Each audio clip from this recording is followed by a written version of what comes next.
In 1998, 1999, I was the assistant wrestling coach at UNK, and at that time, Frank was graduating high school at Kearney High School. I was a former grad from Kearney High School, so the head coach thought it would be in our best interest to recruit him with somebody that went to Kearney High School that maybe kind of had some of the same experiences as him. So it was my job to recruit Frank out of high school, even though I was the assistant coach, and so that was kind of my first time I really got to know him.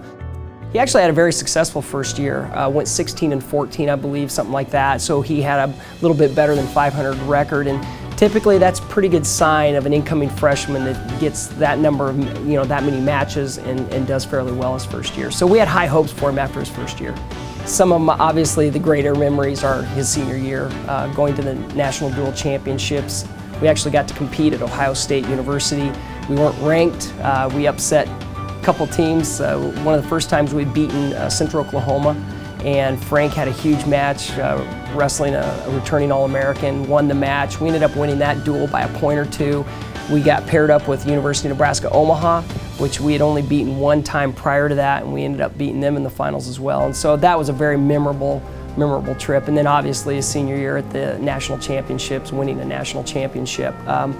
He had to face in the semifinals the #1 ranked kid in the nation, and he beats that young man and then goes on and win a national championship. And so he was my quote-unquote first national champion, and it's just something I'll always remember.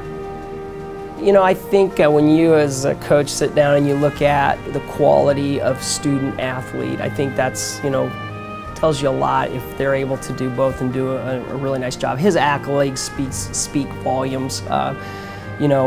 On the mat, he was a conference champion, he was a regional champion, he was a national champion, won over 100 matches as a wrestler. I think we maybe got 15 of those guys, so obviously he did very well off the mat because he did so well in the classroom. He's a 3-time academic All-American. He was the West Region Student Athlete of the Year. He also was a 2-time UNK Male Student Athlete of the Year. So he was a phenomenal student athlete. We kind of have a saying on our team, Loper wrestling style. He exudes all the qualities that we would hope that all of our student athletes would carry about them. So we are very proud of him and excited that he's being inducted into the UNK Athletic Hall of Fame.